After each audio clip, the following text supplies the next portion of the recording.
La democracia mexicana se encuentra en una situación crítica. Hoy queremos hablar directamente a los empresarios y directivos de prepas y universidades, ya que se avecina un peligro para México que no podemos ignorar. 50% de los electores tienen de 18 a 39 años de edad. Sin embargo, son los que menos votan. Es un hecho alarmante. Actualmente 22 millones de votantes esperan ocupar las casillas especiales, pero solo 1.5 millones podrán usar este recurso. Esto pone en peligro nuestra democracia. Los jóvenes de 18 a 39 años conforman más del 50% del electorado, pero lamentablemente suelen estar registrados lejos de sus lugares de residencia, ya que se mudan para acercarse a su trabajo, su escuela, sus amigos o sus parejas, lo que les impide participar activamente. El INE tiene sus horarios establecidos a la misma hora en que los jóvenes y los empleados están ocupados en sus labores académicas y laborales. La responsabilidad recae en nosotros, los empresarios y directivos. Debemos tomar acción para evitar que este peligro se convierta en realidad. Las empresas, las prepas y universidades podemos apoyar con una pequeña acción. Dales permiso, dales facilidades y no les pongas falta por ir a tramitar su INE. Da un permiso y cambia el rumbo. ¿Cómo puedes ayudar? Hagamos de la actualización del INE una prioridad independientemente de sus preferencias políticas. Y, sin usar colores partidistas o elementos identificatorios para mantener la neutralidad y legalidad, informemos a nuestros jóvenes y apoyémoslos para actualizar su INE, para que puedan participar en la toma de decisiones sin dar incentivos. Simplemente no marques la falta. Otro medio es que Recursos Humanos solicite a cada empleado la actualización de sus documentos de identificación vigentes. Deberán ingresar al sitio www.ine.mx/renovación-credencial-votar y en el buzón Haz tu cita siguen los pasos. El futuro de México está en juego. La democracia está en riesgo. Pero juntos, como empresarios, como directivos de escuelas y universidades, apoyemos a los jóvenes y a nuestros colaboradores para hacer sus trámites a tiempo. ¿Podemos cambiar este rumbo? ¿O dejarás que elija el dedito de alguien? Unidos, protejamos nuestra democracia y construyamos un México mejor. Actuemos ahora para evitar que México siga por el mismo rumbo y aseguremos un futuro más brillante para todos. ¿Y tú, ya tienes tu credencial de elector actualizada? Jala con nosotros a la fiesta ciudadana este 2024. Buenas noches a todos y bienvenidos a nuestra plática de todas las semanas, de los jueves aquí con la Universidad UBAC Estado de México y el Encuentro Ciudadano. Les agradecemos su presencia y su futura participación con nuestro invitado del día de hoy. Ahora le doy la palabra al maestro Jorge Lara para que nos dé una pequeña introducción de nuestro invitado. Hola, muy buenas noches, Diana, y buenas noches a las personas que nos acompañan en la sala de Zoom y también a los que nos están acompañando en nuestras páginas de Facebook. Pues hoy contamos con la presencia del maestro José Miguel Guevara Torres, que también tiene estudios de ingeniería, por eso es tan abusado, y él es analista político, tiene una página que se llama precisamente democraciayrumbo.com, la que les invito a que visiten para que se suscriban. Ahí van a encontrar cuestiones de interés para guiar y conducir su voto, además de que también es autor de un libro con el mismo título. Y lo hemos invitado precisamente para que nos oriente con toda esta vorágine de datos que tenemos acerca de sobre todo de cómo ejercer este derecho de manera correcta. Buenas noches, maestro. Adelante, por favor. Hola Jorge, buenas noches. Muchas gracias por hacer el favor de invitarme. Me encanta entrar en comunicación con todas las personas que tengan la paciencia de escucharme. Y efectivamente aquí estamos. Eh, Hay dos libros sobre el tema político de mi autoría. Uno de ellos se llama DIAC, Cimientos para la Democracia, que por cierto está todavía disponible en algunas de las tiendas de Sambors, creo que la de Miscuac está, Y el otro que mencionaste es Democracia y Rumbo, que también está disponible en otros lugares. Y bueno, verdaderamente estamos ya en el rumbo hacia el 2024, junio de 2024, y he preparado algunos comentarios que tendrían 5 puntos. El primero es la importancia de la elección. La segunda, algunos de los candidatos que participarán en ella. El tercero, el panorama político en el que se va a dar a cabo esta elección y la participación de los candidatos. El cuarto, ya entramos en una cosa muy, muy concreta que tú mencionaste cuando me hiciste favor de invitarme, y es acerca de cuestionamientos acerca de uno de los candidatos, bueno, candidata, la señora Xóchitl Gálvez, y finalmente algunas reflexiones sobre qué es y qué significará el uso de nuestro voto. Ese es el plan de trabajo. El primero, como te digo, es la importancia de la elección. Hay muchos comentarios por radio, por televisión y de editorialistas mencionando que esta va a ser la elección más grande de nuestra historia aquí en México. Y esto es estrictamente verdadero en el sentido de los que podemos participar en esta elección. La lista de los que podríamos votar es de 98 millones, realmente superior a cualquiera de las elecciones que hayan sucedido antes. Y también es la más numerosa por la cantidad de puestos que se van a votar. No solamente está el Ejecutivo Federal, el Congreso Federal, también están 9 gubernaturas y también los congresos que corresponden a esos estados. Entonces, esto da una cifra superior a 1,000 personas que van a competir por alguno de los puestos. Entonces, esto la hace verdaderamente una elección numerosa, numerosa por votantes, numerosa por candidatos. Pero yo prefiero, para esta charla que estamos teniendo, señalar algo que me parece de muchísima mayor importancia. En el año 2000 se inició algo que podría haber sido el primer escaloncito de un movimiento hacia una democracia plena, y que fue el cambio de partido político en el Ejecutivo Federal. Durante 70 años, todos los presidentes habían salido del partido oficial. El último se llamaba PRI. Los que hemos visto un poquito de historia sabemos que empezó con el PNR, que fundó Calles, luego se volvió Partido de la Revolución Mexicana y finalmente PRI. Y entre los 3 partidos se completaron 70 años de gobierno que se interrumpieron finalmente en el año 2000 con la primera alternancia en el Ejecutivo Federal y también con la composición del Congreso. Entonces, ya conocíamos un tipo de gobierno realizado por este partido que trataba de darse a conocer como un partido de centro, aunque se daban movimientos pendulares entre los que estaban ejerciendo verdaderamente el poder, pero ellos preferían presentarse como centro. Cuando se da el cambio a que pase a gobernar una persona propuesta por el Partido de Acción Nacional, nuevamente ahora los comentarios hacen una calificación que sería un gobierno de derecha. Tenemos entonces 2 gobiernos que se dan por parte de políticos del Partido Acción Nacional, y luego vuelve nuevamente el PRI, que ya no usó su nombre original de PRI, sino insistía mucho en que fuera nuevo PRI. Lo conocemos, es el gobierno que hizo Peña Nieto y dio paso precisamente a que entrara Morena.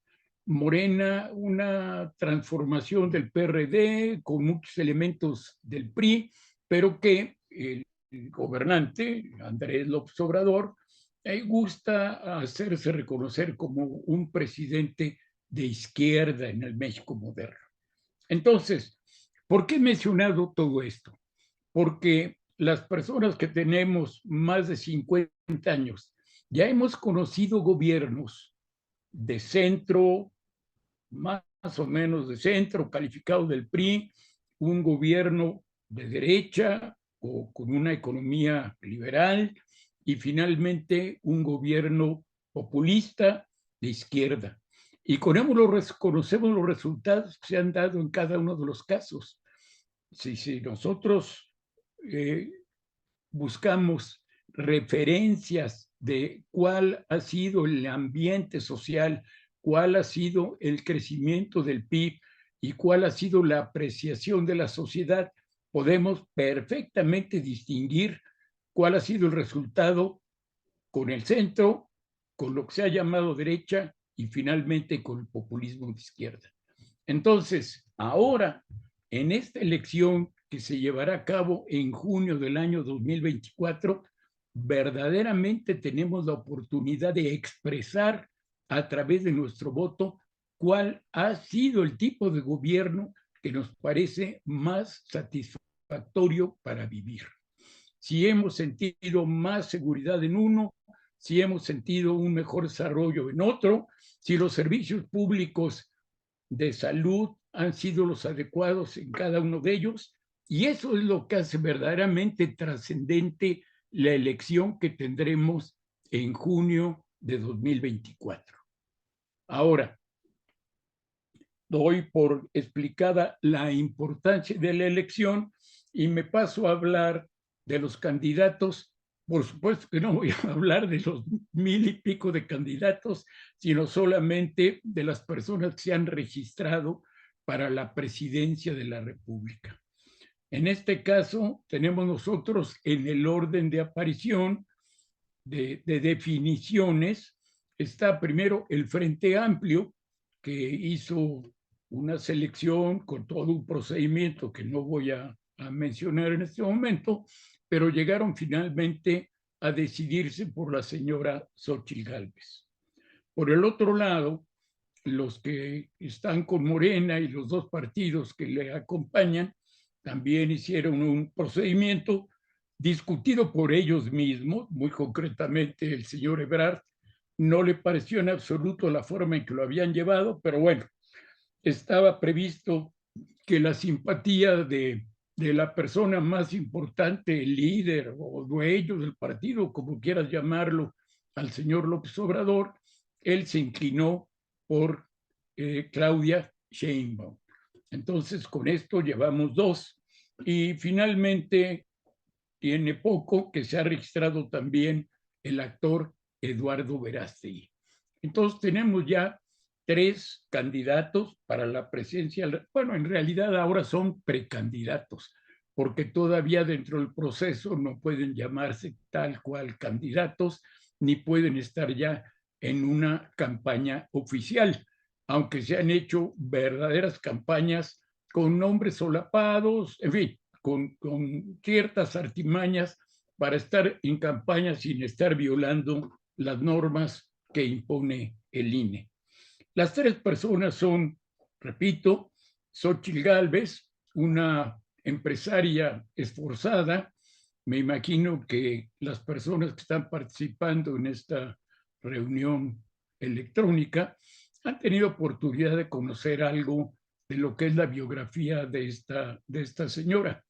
Ella es originaria de un pueblo del estado de Hidalgo, tiene sangre indígena, según ella misma ha declarado, y con bastantes dificultades pudo sacar adelante sus estudios hasta llegar a la UNAM y terminar como ingeniera de sistemas. En su profesión ha sido exitosa, ha llamado la atención.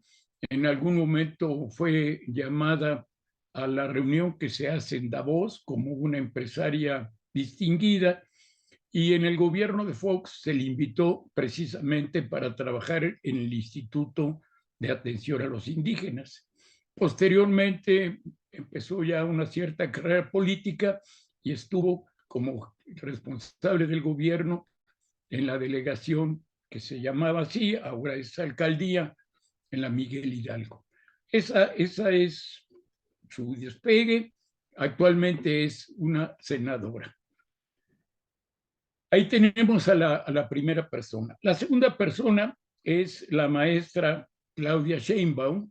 Ella es postdoctorada en física, es profesora de la UNAM, catedrática, y que se fue involucrando en la actividad política, primero como la responsable de gobierno en Tlalpan, y luego brincó ya a responsable de la Ciudad de México.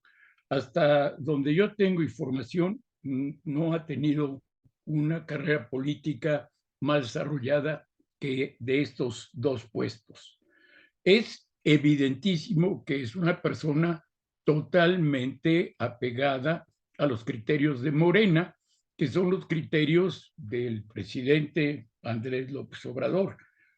Por lo tanto, podemos considerar que su ideología, ella en algunos momentos ha expresado que desde niña participó en movimientos de protesta ahí dentro de la UNAM, de izquierda podemos decir. Ese es su perfil, y su lealtad hacia el presidente López Obrador la ha llevado a ser la representante, como se llama, la defensora de los comités de la Cuarta Transformación, totalmente apegada al criterio de López Obrador. Y finalmente tenemos la sorpresa de que Eduardo Verástegui, un actor que ha trabajado, que se ha desarrollado una buena parte de su carrera en Estados Unidos. De hecho, trabajó profesionalmente dentro del gobierno de Donald Trump, y que se ha hecho notable y distinguido por su participación en una película en la que se plantea el problema de los abusos de infantes. Es definitivamente un hombre de buen corazón, es un luchador social, además de distinguido actor. Estas son las tres personas que están presentando para la presidencia de la República. No tengo la lista porque aún no se definen quiénes serán los que se lancen para el Congreso. Pero una cosa sí podemos tener con seguridad: en buena medida, el desempeño de cada uno de los candidatos va a influir en el resultado de las elecciones para el Congreso, de senadores y de diputados. Entonces, hay que entender, hay que tener presente que nuestro voto de junio, sea por un candidato a la presidencia de la República, va a tener consecuencia también sobre el criterio con el que se vote por senadores y por diputados. Por supuesto, habrá un nombre para cada distrito, senadores para cada estado, pero hay un jalón que se da por el desempeño del candidato a la presidencia de la República. Esto es el panorama de los candidatos. Lo siguiente es el entorno político. ¿Cuál es la previsión de lo que nosotros tenemos?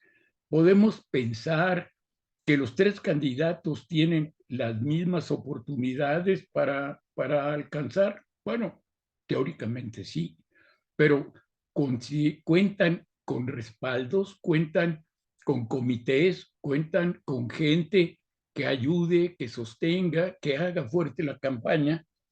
Yo diría que en el caso de la señora Gálvez, de Xóchitl, quedan todavía bastantes comités del Partido Revolucionario Institucional, porque ahora ya no estamos hablando de que a ella la postule un partido, sino es el conjunto de PRI, PAN y PRD que se han conformado como el Frente Amplio.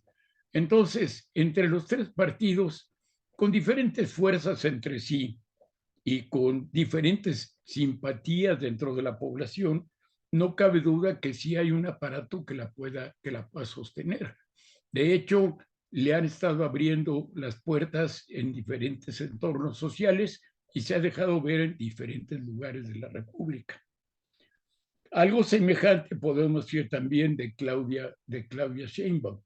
Se le paseó por la propia contienda interna que celebraron los equipos de Morena, ella estuvo presente en diferentes lugares y también tiene definitivamente una estructura poderosa porque desgraciadamente, y nos podemos dar cuenta, la fuerza del gobierno actual ha sido un soporte para ella.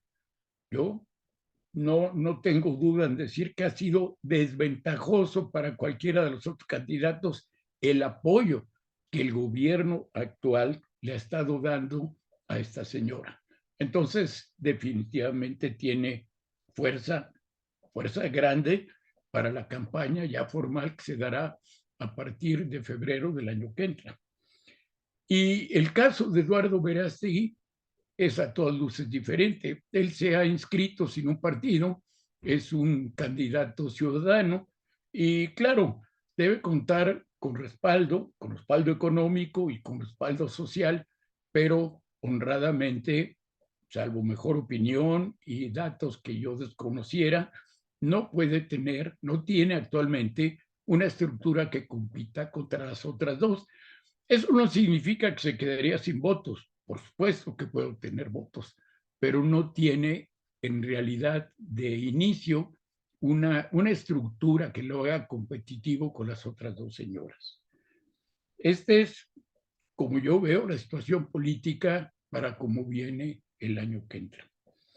Y de aquí pasaría yo al cuarto punto que enuncié, que sería los cuestionamientos que se han hecho con respecto a la señora Xóchitl.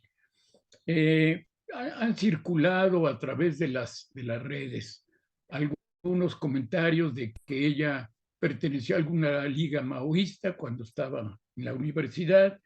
La han sacado haciendo declaraciones favorables a decisiones que se han tomado en la Suprema Corte con respecto al aborto. Y todo esto ha sido algo que limita, que ensombrece la magnífica imagen con la que despegó. ¿Qué hay de verdad en todo esto? Podemos hablar de la verdad que hay ahí, pero antes valdría la pena hacer el comentario siguiente. No solo han aparecido esas informaciones acerca de un pasado maoísta o un presente maoísta todavía, y se ha sumado a esto el decir que la casa donde vive, que por lo que he leído, yo no conozco su casa, pero por lo que he leído en el periódico, la información, es un condominio que de alguna manera estaban buscando decir que era ilegal y que había que derrumbar su casa para llevarla a la legalidad. Entonces, han atacado ese aspecto. También han criticado ahora que su tesis es falsa. Y ella ha dado a conocer, en primer lugar, que el documento no es una tesis. Ella no se recibió con un trabajo de investigación como en la tesis profesional que se nos pide para la maestría o para algunos otros grados, sino lo que ella hizo fue un reporte de trabajo. Y justo en la mañana estaba yo escuchando que ella estaba dispuesta a aceptar lo que la UNAM decida en ese sentido. Pero ¿para qué menciono todo esto? Menciono todo esto para que nos demos cuenta que no está tratando con honradez de dar a conocer verdades acerca de una candidata.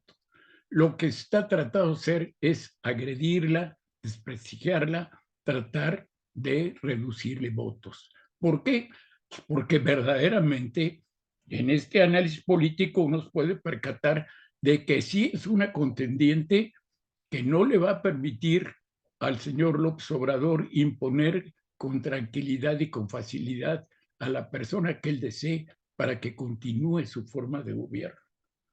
Este señor tal parece que se inspira en lo que fue el maximato de Calles, que pudo poner a Portes Gil, que pudo poner a Nopalito, que pudo poner a Rodríguez y que los controlaba él desde atrás. El chiste de aquella época era: de este lado vive el presidente, pero el que manda vive enfrente. Entonces, si se trata de hacer un minimato, bueno, es tal parece que es el cuadro que se nos presenta por delante y por eso son tantos ataques hacia esta señora.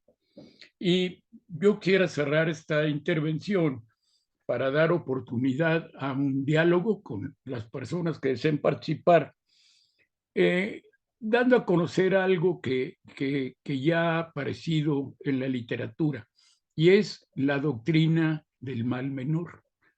Posiblemente para algunas personas, y mientras mayor conciencia religiosa puedan tener, les gustaría tener un candidato con un perfil muchísimo más pulido, con un perfil que mostrara valores religiosos, un perfil que llamara muchísimo más la atención en ese sentido, y que evidentemente no lo tiene Claudia Sheinbaum, no lo tiene la señora Xochitl Gálvez, y hoy por hoy sí lo tendría o lo tiene Eduardo Verástegui.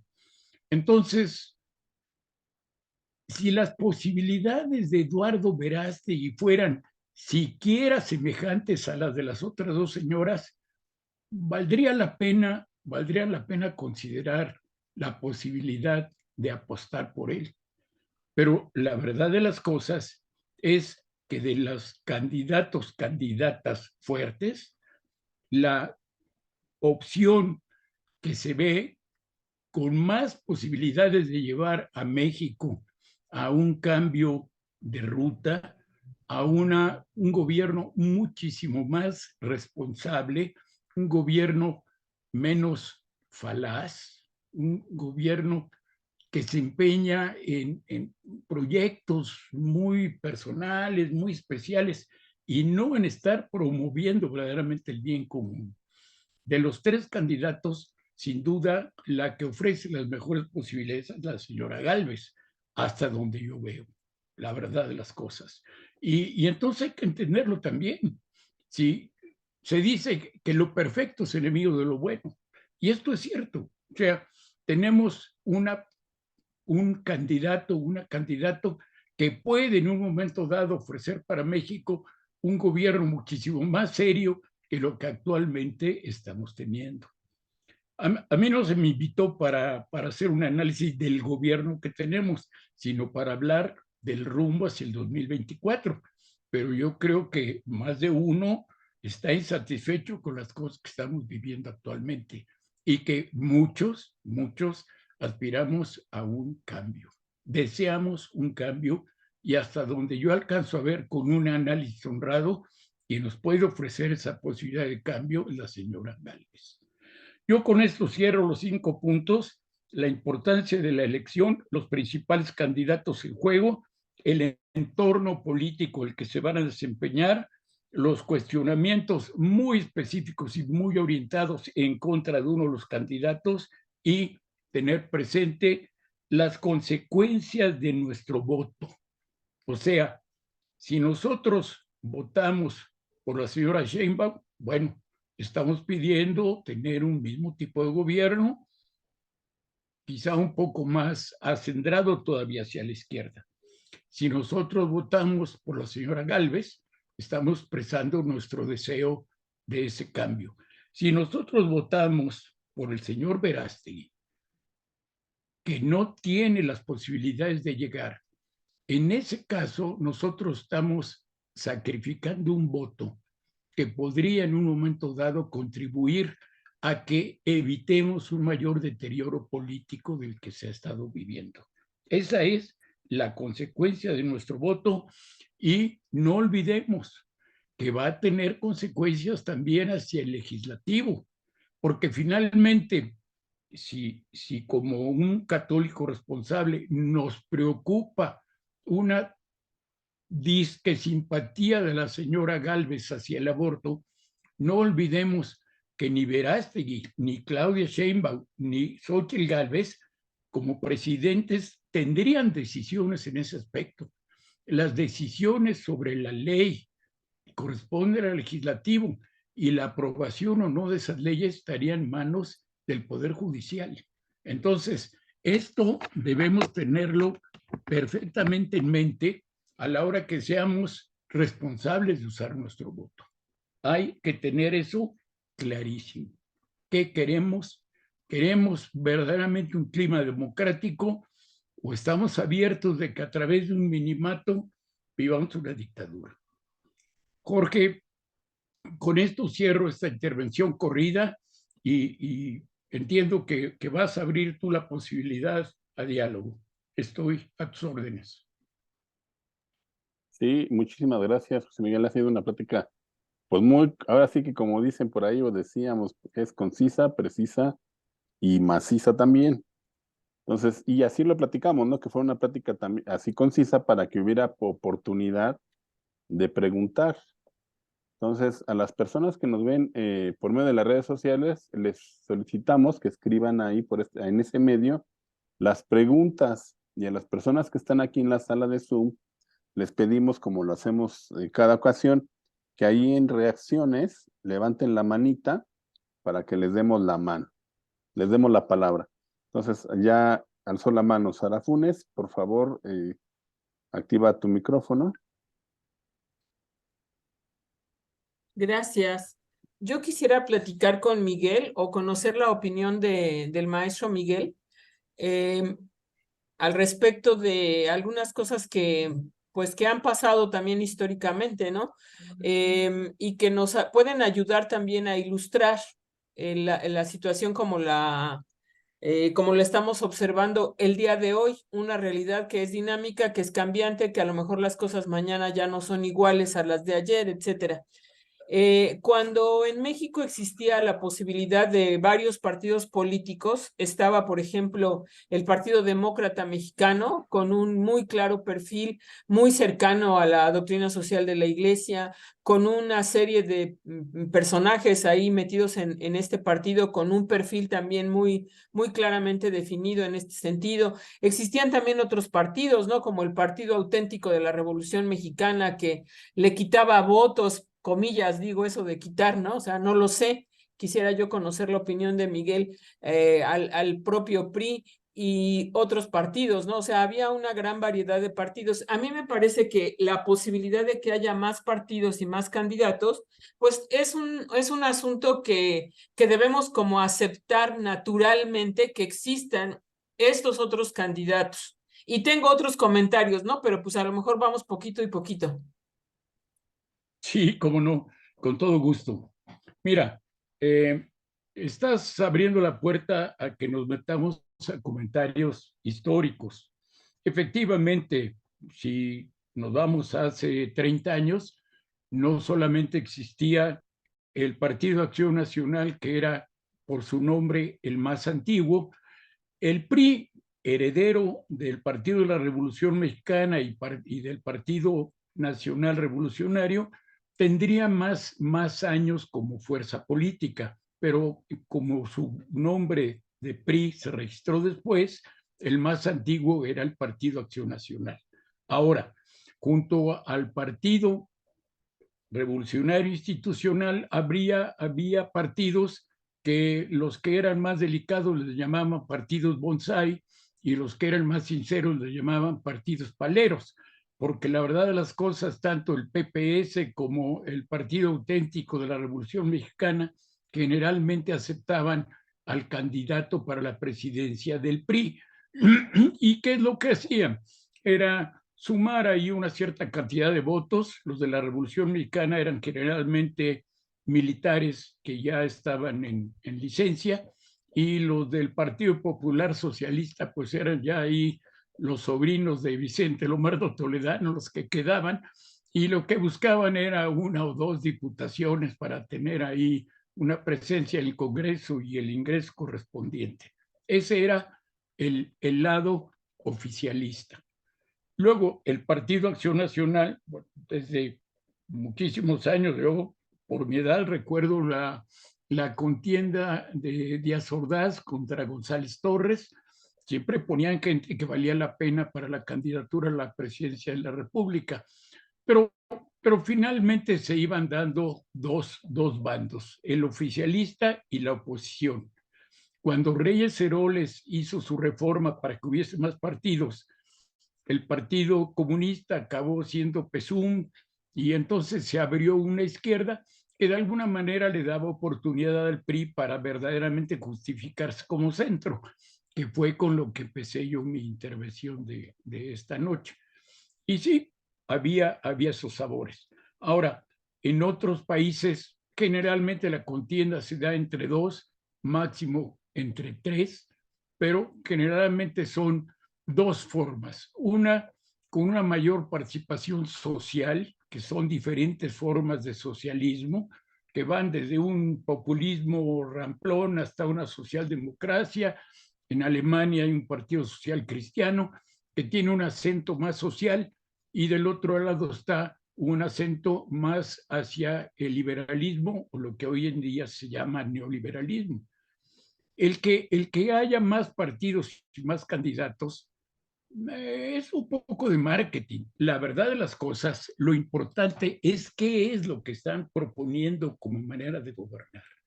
Y eso es importante. Tú mencionaste el PDM, que existió durante un tiempo, y mencionaste que tenía una doctrina pegada a la doctrina social de la Iglesia. Yo creo que el Partido Acción Nacional también lo tenía. Cuando se funda, hay una corriente más liberal, que sería la que representaba a Gómez Morín, pero también había un elemento católico cristiano muy fuerte por parte de González Morín. Entonces, ese partido también tenía una propuesta totalmente apegada a la doctrina social de la Iglesia. No sé si con esto podemos cerrar el diálogo y abrir a más comentarios. Sí, si quieres, mira, tenemos ahí a Agustín Mondragón, que tiene la mano levantada, y si da tiempo regresamos con Sara otra vez, ¿no? Y allá hay varias personas que ya se animaron. Adelante, Agustín, por favor. Doctor, buenas noches. Se habla mucho de un Oye, poco el entorno, Agustín, ¿verdad? yo no soy doctor, jamás he matado a nadie, ¿eh? ¿O no? Ah, caray, así, es que No, creo que no, así te presentaron, ¿eh? no, mi grado es de maestría y así me Maestro, presentaron. ok, maestro, pues sí, por aquello de que luego, pues hay plagios y demás hierbas, ¿no? Maestro, se habla mucho del entorno en que se van a dar estas elecciones, y hay quienes hablan, pues, que le van a echar todo el aparato gubernamental a Claudia, que incluso hablan de la participación de la delincuencia organizada. Se habla por ahí que pues seguramente habrá, o probablemente habrá violencia social, y hasta la intervención del ejército y de la Guardia Nacional, ¿no? En caso de que no sea favorable el voto. Creo yo que mucho de esto es para generar este temor y este miedo, y que las personas no salgamos a votar. No sé qué idea tengas tú, qué análisis pudieras hacernos al respecto, ¿no?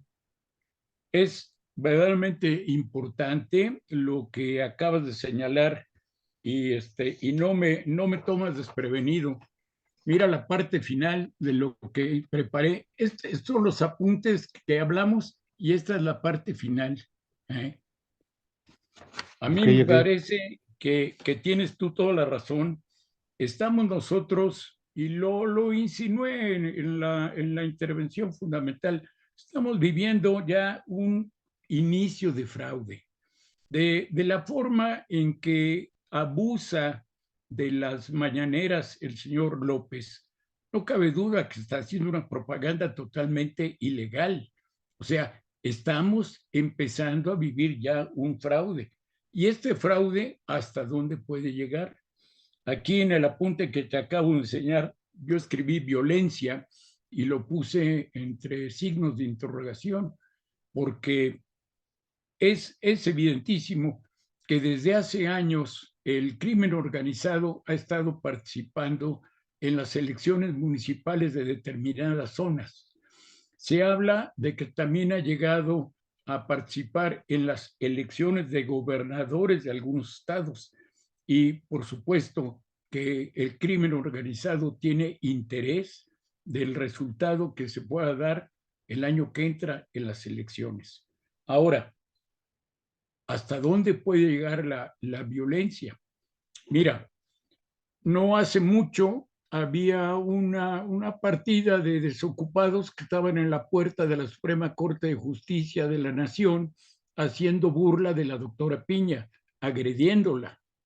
Imagino que ella es una mujer perfectamente formada y que puede sostenerse, pero de todas maneras, que en la puerta de tu trabajo te estén haciendo burla y que la policía lo tolere, hombre, te están sometiendo a una violencia física, una violencia verbal y física que no es ninguna gracia.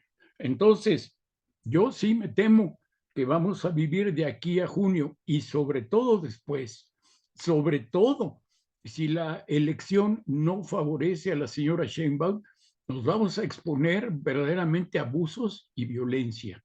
Y tú has mencionado al Ejército y has mencionado a la Guardia Nacional, que finalmente son los garantes de la seguridad pública. El Ejército se puede decir que se le ha empoderado cuando hablamos con delicadeza y se puede decir que lo han estado maiceando a lo largo de los 5 años que llevamos de gobierno. Esto, ¿qué tanto influye dentro de los mandos militares? ¿Corrompe a toda la plana de los mandos militares? Yo, humanamente, creo que no. O sea, me parece que ha logrado crear compromisos este gobierno, pero que debe de quedar muchísimos militares que saben que su compromiso es con el pueblo y con la República y con la nación mexicana, con nuestra patria. Yo espero verdaderamente que si tenemos que llegar a esos límites, haya los suficientes militares honrados que estén apegados al verdadero y honesto resultado. Porque bien sabemos que el INE fue una de las víctimas de todo lo que dice el señor en las mañanas en sus pláticas abusivas y que se cebaron durísimo sobre el que estaba ahí de secretario principal, de Lorenzo Córdoba, también del otro de apellido oriental, y que en el cambio que se dio está actualmente como secretario general una persona que tiene ciertas relaciones definitivamente con López Obrador, pero que hasta ahora ha procurado mantenerse como una persona equilibrada. Entonces, la prueba viene no solamente para la sociedad, sino para las instituciones responsables de organizar y de calificar las elecciones. Pero que el ambiente es tenso y de que estamos expuestos al abuso y a la violencia, tienes tú toda la razón, y qué bueno que diste la oportunidad de comentarlo para que todos estemos en esa conciencia. La prueba del 2024 es cuidado con las instituciones y veremos cómo se portan ante la responsabilidad de la patria. Ok, mira, tenemos una pregunta aquí de un asistente en la página de Facebook. Es Beto García, que dice: ¿cuáles son las características principales de un gobierno de coalición? En México, si ganara Gálvez, desde tu análisis, ¿cómo proyectas que sería su gobierno con respecto a temas de vida, familia y libertad religiosa? Mira, efectivamente, lo mencioné, la señora Gálvez no es candidato de un partido, sino de una coalición. Y en la contienda que se dio dentro de la coalición del Frente Amplio, se anotaron un número de candidatos, ya no me acuerdo si eran 11 o 12, y se fueron descartando por la cantidad de firmas que se necesitaban. Muy interesante que los que iban por el PRD, que podríamos considerar que fuera lo más a la izquierda, a mí no me gustan tanto esos términos, pero tienen cierta utilidad para comunicarse. El partido de los tres estaría más a la izquierda, sería el PRD, el PRI todavía trata de llamarse centro y el PAN lo podríamos llamar de derecha. En la primera vuelta, más bien hacia el final ya de las vueltas, el PRD ya no tenía candidatos. Sus candidatos ahí se mostraron incómodos, pero Jesús Zambrano dijo que estaba solidario con el Frente y de alguna manera arregló las protestas de sus agremiados. Y entonces quedaron 4.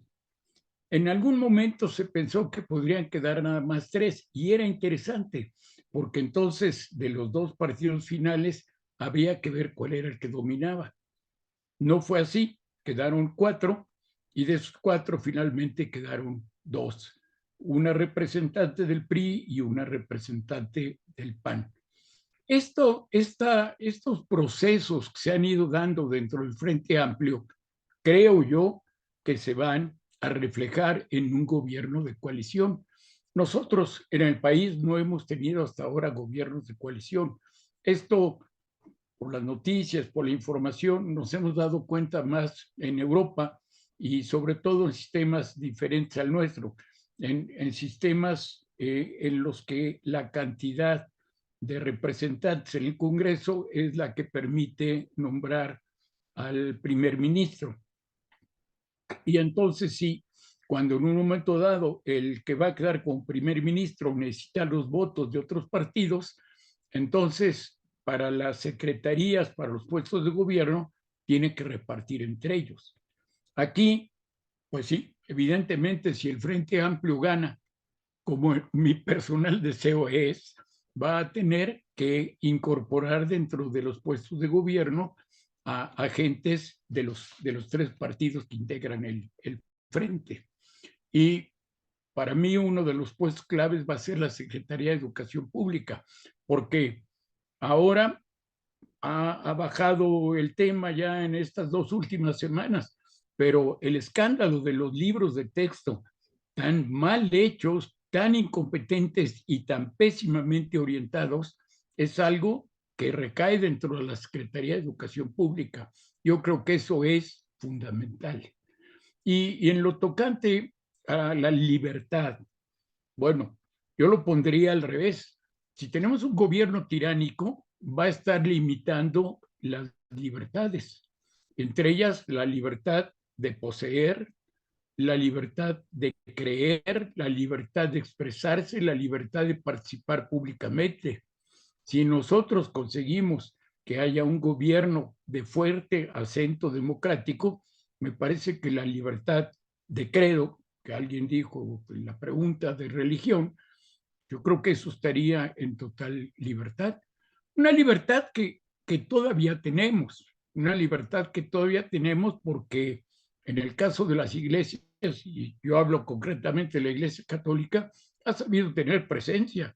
Hay guías, hay pastores muy serios, muy bien documentados y con participaciones públicas fuertes, como Monseñor Castro Castro. Y yo creo que esta libertad seguiría si nosotros conseguimos que haya un gobierno democrático y estaría en dificultades si nosotros permitimos que llegue un gobierno tiránico. Ese es mi comentario sobre cómo podría ser el gobierno en ese sentido. Ok, muchas gracias. Ahora le pasamos la palabra a Mayra Saldívar, por favor. Sí, maestro, buenas noches. Buenas noches. Bueno, yo soy de Nuevo León, del norte de México, y mi pregunta pues va enfocada, bueno, el planteamiento, usted nos hablaba o estamos aquí hablando de 3 precandidatos hasta el momento. Aquí, días pasados, leía yo un artículo de un diario local de que el gobernador de aquí de Nuevo León tiene la intención de posicionarse como un plan B del presidente Andrés Manuel López Obrador en caso de que la señora Claudia no lograra despegar en las preferencias del próximo año, que esa sería más o menos la tirada del señor Samuel García. ¿Usted cree esto posible o este planteamiento es un disparate? Digo, ahorita hablamos únicamente de 3 candidatos, obviamente Samuel va por Movimiento Ciudadano. Claro. Mira, hace 6 años tuvimos una experiencia bastante interesante. se lanzó por el Partido Acción Nacional a Josefina Vázquez Mota. Se lanzó por el PRI, que era el que estaba entregando el gobierno, a Pepe Mit. Se lanzó por su cuenta y ahí del norte al Bronco, que fue tu gobernadora hace algunos años. Y se lanzó por su cuenta, sobre todo al principio, Margarita, la esposa de Felipe Calderón. Y del otro lado, en la oposición populista o oposición de izquierda, se lanzó López Obrador. Entonces, si tú te das cuenta, en un abanico que iría de un católico totalmente apegado a la doctrina oficial de la Iglesia hasta el otro extremo, que sería alguien totalmente dentro de la doctrina económica liberal, no hablo moral, sino económica liberal, esta parte de la ciudadanía se la llevó a dividirse en 4 posibles votos, lo cual, si lo piensas simplemente con un criterio aritmético, aseguraba que la oposición ganara. Esto no deseamos que se repita este año, porque verdaderamente está dando una contienda entre la intención de prolongar el mandato de López Obrador a través de una persona totalmente adherida a él, como es Claudia Sheinbaum. Se está metiendo como una cuña este señor de muy buena voluntad y de muchos valores en lo personal, Verástegui, pero que no dudaría que el oficialismo le ayudara de alguna manera para que le robara votos a la señora Gálvez. Y del otro lado, yo no hablaría de Samuel, que es una persona, pues parece inteligente y hábil.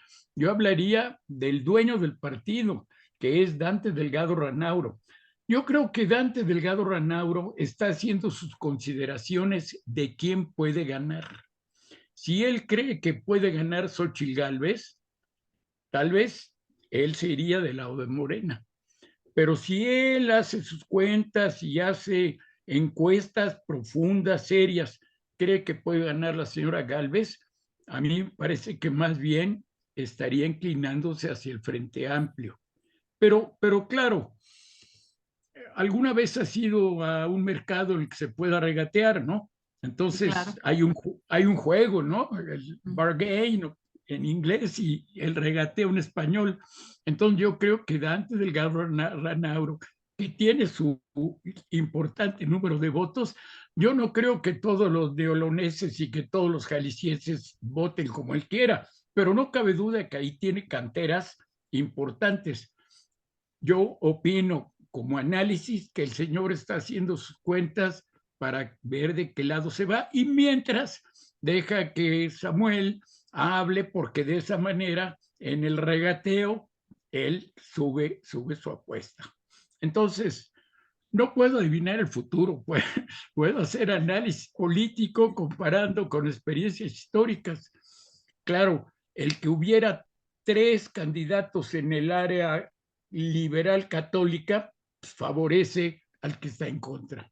Entonces, vamos a ver qué sucede. Por eso yo considero que realmente podemos darle todo nuestro cariño, toda nuestra admiración, todo aprecio a Verástegui, pero no nuestro voto, porque darle nuestro voto es restarle posibilidades a la coalición que nos llevaría hacia un entorno verdaderamente más democrático. Y espero que lo de Samuel nada más quede en regateo. En habladurías. Okay. Muchas gracias. Es mi opinión. Muchas gracias. No, muchas gracias a Mayra que nos acompaña desde Monterrey. Entonces, esas son las ventajas de esa tecnología, ¿no? Está bien, está bien. Órale, ¿Tienes alguien de Yucatán? ¿Tienes alguien de Chiapas? Pues no lo sé, pero ahorita vemos, a ver si alguien dice yo. Ojalá, para que estuviéramos todos. Ahora está Leonardo. Leonardo, por favor, levanta, que diga, activa tu micrófono. Parece que ya me permitieron reactivarlo. Buenas noches, José Miguel. Buenas noches todos. Leonardo, buenas noches. Qué gusto de verte y de escucharte.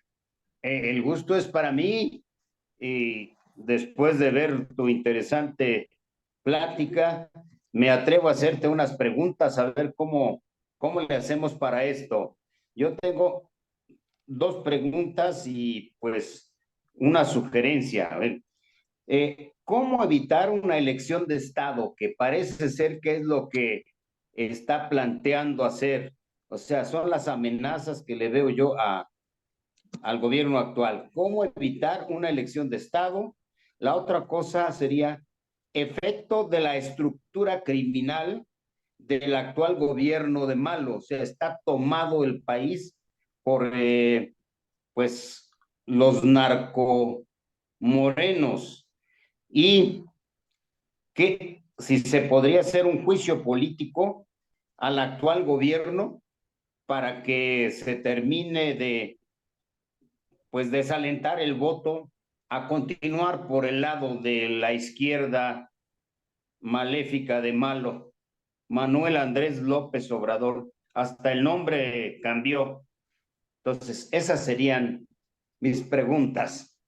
Mira, nosotros calificamos bueno, nosotros, los que hacemos análisis y los que escriben o escribimos, hablamos de una elección de Estado cuando el gobierno actual, bueno, el gobierno en el poder, abusa de su posición y no permite que el juego se dé verdaderamente en forma democrática. Eso es lo que se califica como una elección de Estado. Entonces, lo que hoy estamos viviendo, yo diría que ya es una elección de Estado y la manera de irla limitando es precisamente dándole el soporte a las instituciones que hacen precisamente que esto se dé bajo un criterio libre.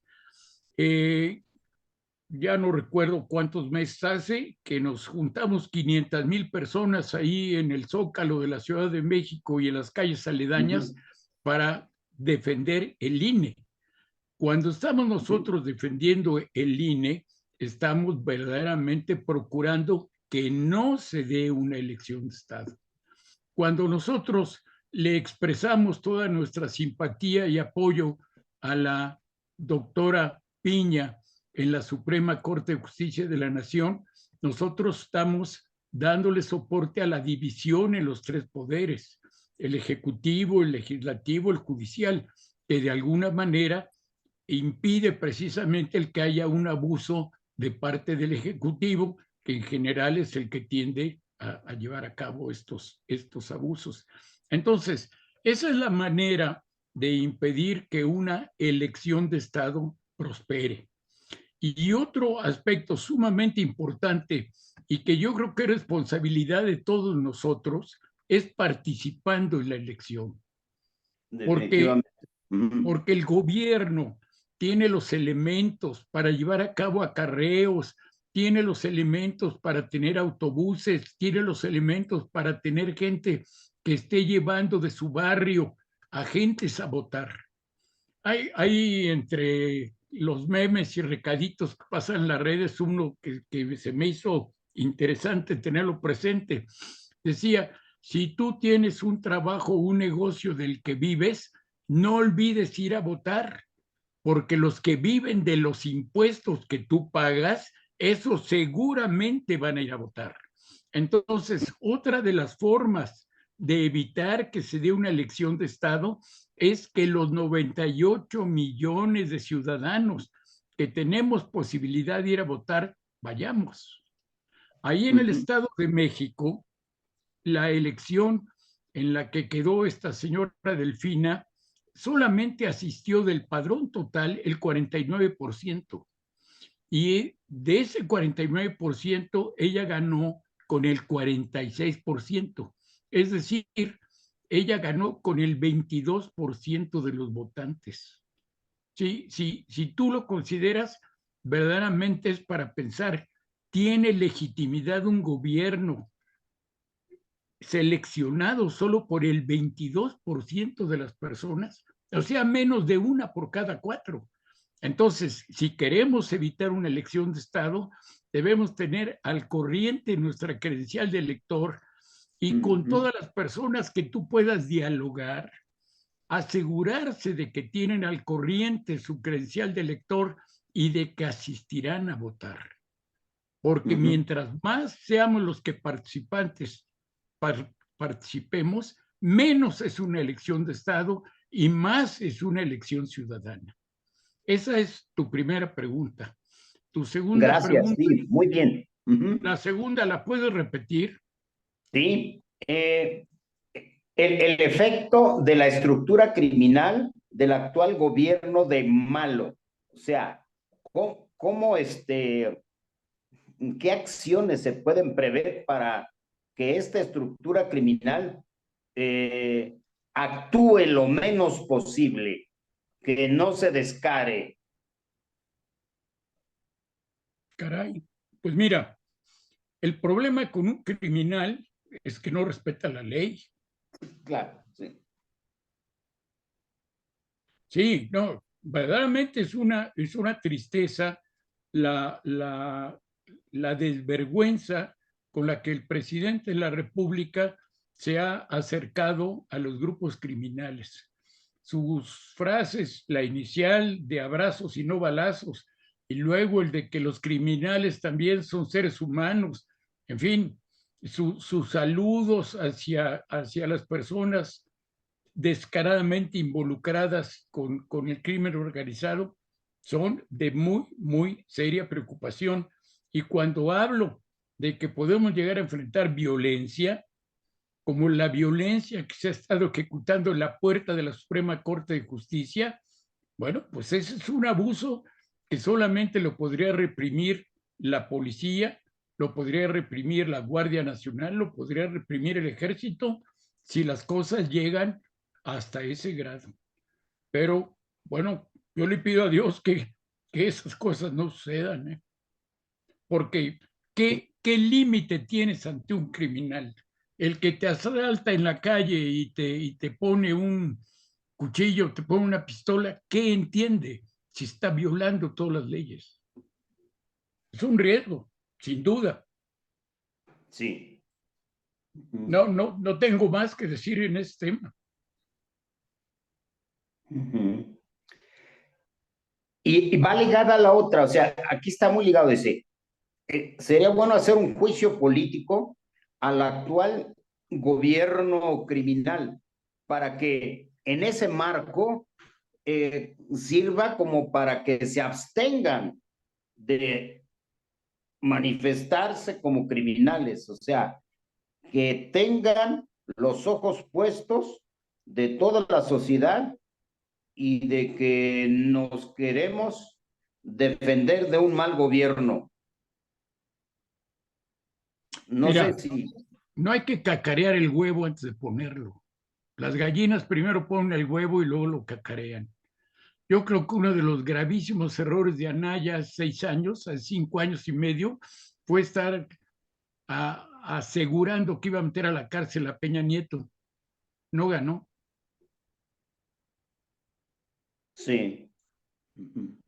A lo mejor es un poco críptica mi respuesta, pero la repito, no hay que decir lo que se va a hacer antes de ganar. Primero hay que ganar y luego se hace.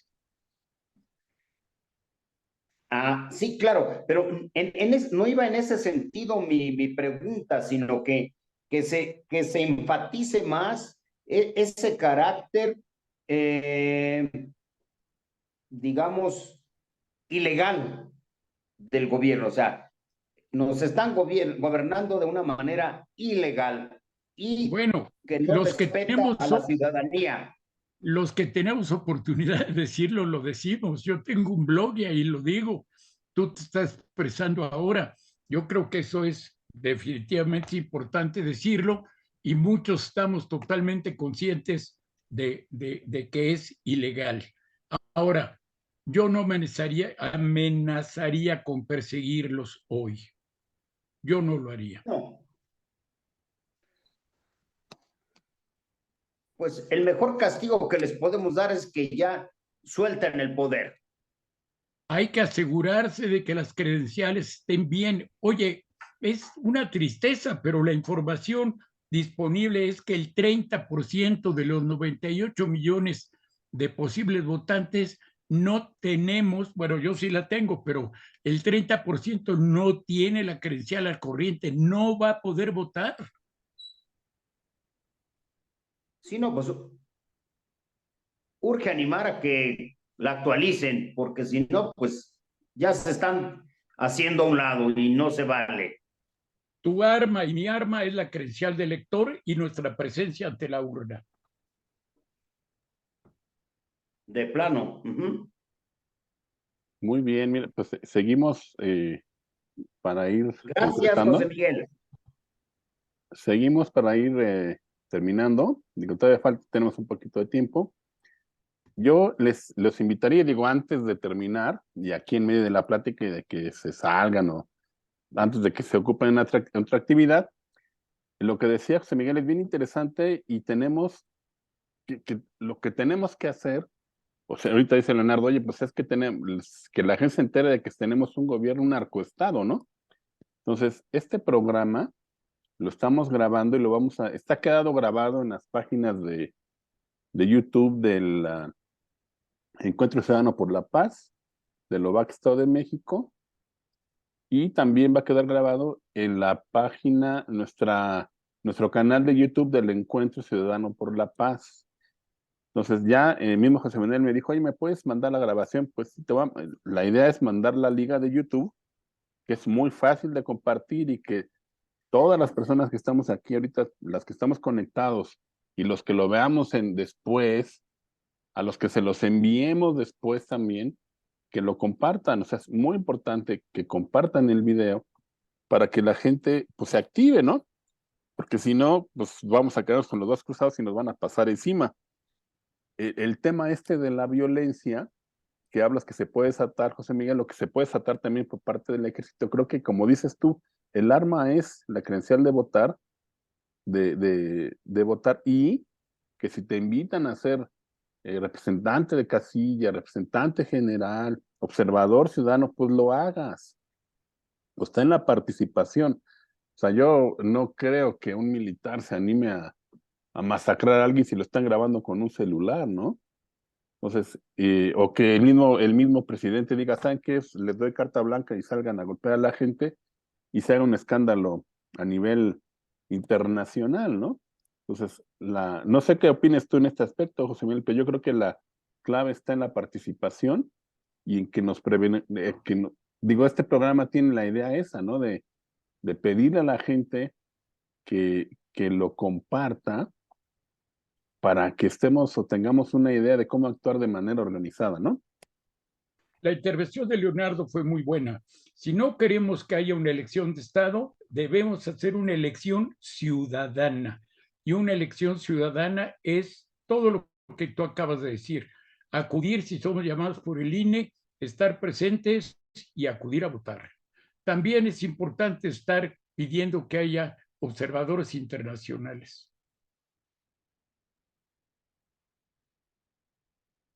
Ok, se está trabando aquí. Ahora vamos a dar la mano a la palabra a Sara, por favor.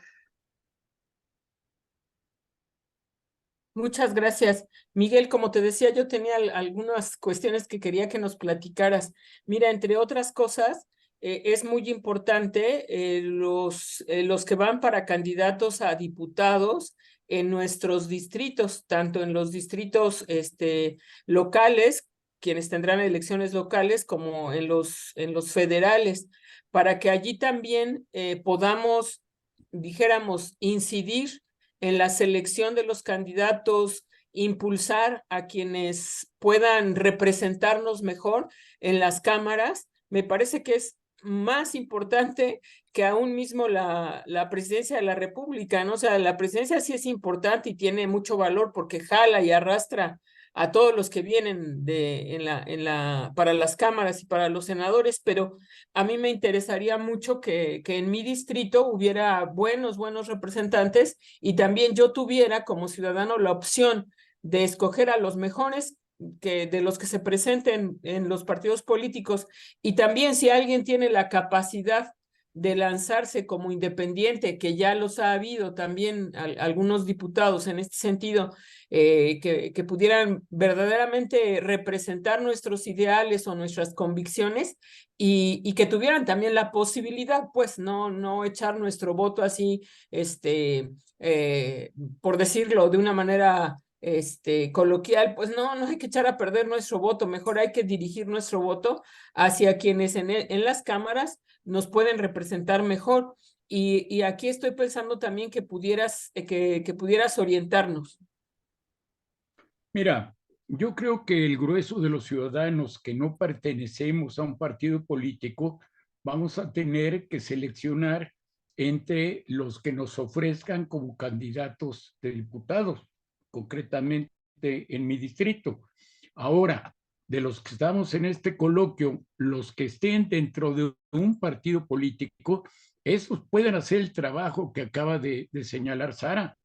O sea, que verdaderamente el que vaya a representar al partido valga la pena, porque los que no estamos dentro de un partido político, pues nada más vamos a conocer el menú que se nos ofrezca y dentro de ese, nuestra elección, que sea la más juiciosa, es bastante limitada.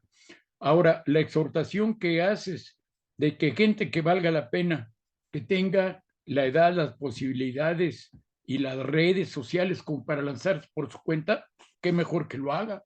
Totalmente de acuerdo. Mientras más sana sea la gente que llegue al Congreso, podremos tener las mejores posibilidades. ¿Sí? Así es, Sara. Y también, ahora sí que los partidos políticos, yo les pediría, ¿no? A los partidos políticos, si fuera posible, ¿verdad? Que también le pensaran un poquito más en las candidaturas, le pensaran un poquito más en esto que para nosotros es vital, ¿no? Que realmente me representen a los ciudadanos, ¿no? Yo no puedo hablar por todos, pero puedo hablar por algunos y decir, bueno, que nos representen a los ciudadanos y que no solamente representen a diferentes grupos políticos dentro de los partidos, ¿no? Que luego se han enquistado ahí algunos grupúsculos medio extraños, ¿verdad? Y entonces obligan a escoger a tal o cual porque pues así repartieron, no sé, cuotas o intereses de poder, etcétera, que pensaran más en la ciudadanía, en los que van a representar y no solamente en esos grupos que están ahí, diría yo, no sé si sea la palabra correcta, enquistados en los partidos políticos y que no se quieren mover porque también tienen intereses, ¿no? En el PRI, en el PRD y en el mismo Partido Acción Nacional, pues que estos grupos dejen también los espacios a gente que nos represente, o sea, que represente nuestras convicciones, nuestros ideales, o que lo más posible nos pudiera representar. Al igual que en el tema de los plurinominales, ¿no? Porque dejan pasar a cada espécimen que dice uno, ¿cómo es posible que fulanito haya llegado a esa senaduría, a esa pluri, con la representación de tal o cual partido, ¿no? Siendo que no está ni cerca de una doctrina de tal partido o de tal grupo, ¿no? Mira, tú no estás haciendo una pregunta, estás haciendo una exhortación que me parece verdaderamente valiosa. Y en la misma exhortación que haces, pues estás señalando tú la mecánica que se da entre los partidos. Yo nunca he pertenecido a ningún partido porque me parece que la conciencia cívica debe estar en todo ciudadano. Y cuando tú te inscribes en un partido, bueno, pues ya has tomado un cierto sendero que te limita la posibilidad de diálogo con todos los demás.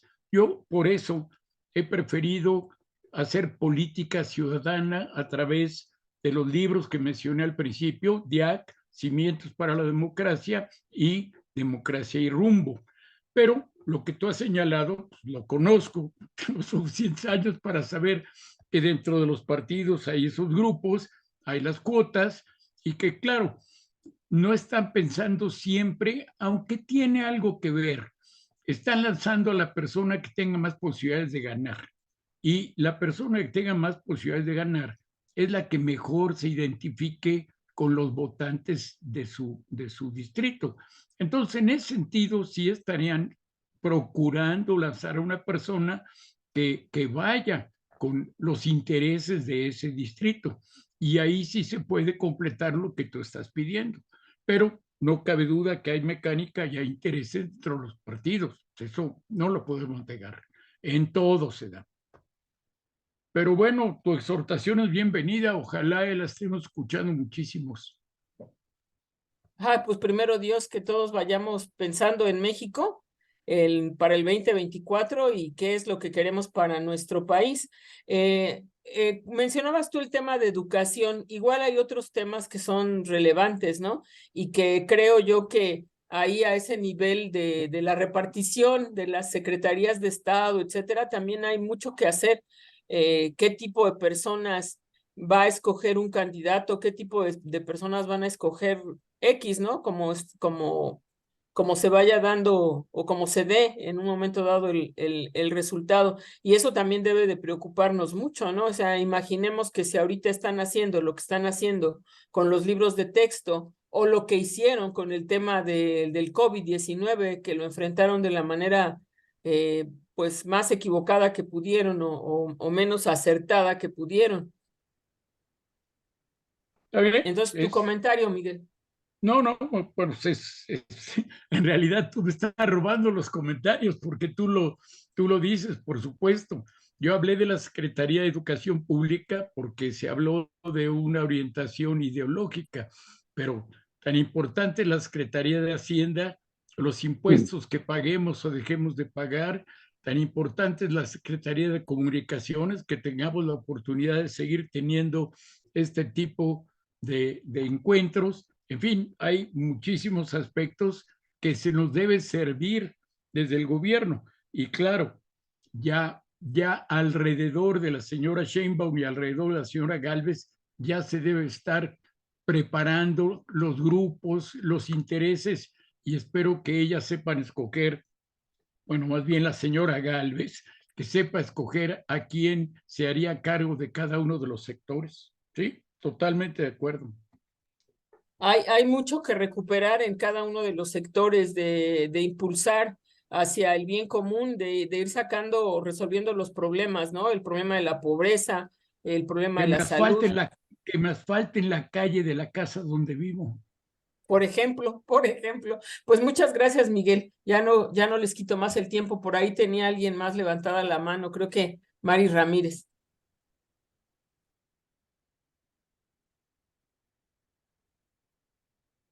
¿Quieres participar, Mari?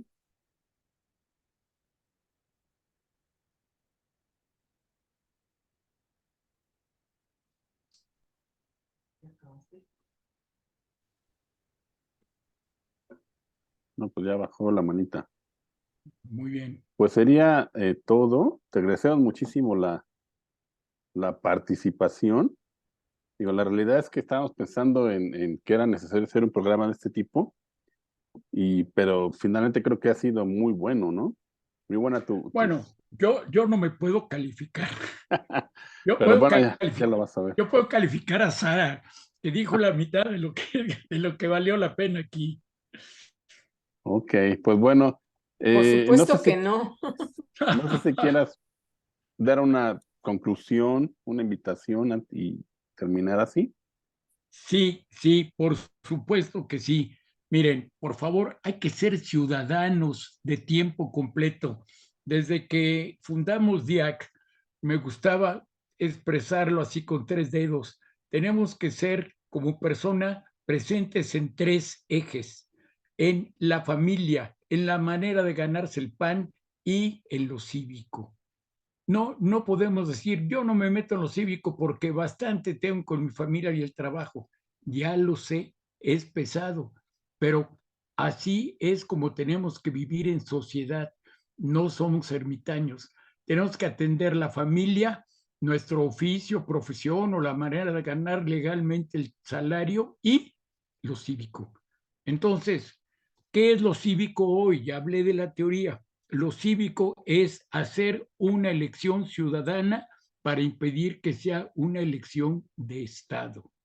Y una elección ciudadana es aquella en la que estemos verdaderamente con la familia, con los compañeros de trabajo, con los compañeros de la escuela, con los vecinos, que nos llevamos bien, asegurarnos que la credencial esté al corriente y que de veras vayamos en junio a participar en la elección. Eso no puedo decir más, Jorge. Esa es verdaderamente la esencia de una democracia. Enterarte, crear una conciencia, una opinión y expresarla a través de las urnas y luego vigilar que se cumpla. Ese es el mensaje. Ok, pues muchas gracias, creo que está muy claro y así, y además pues ha servido para despejar estas dudas que esperemos que nuestros amigos dejen de tener y se lancen con todo su impulso, ¿no?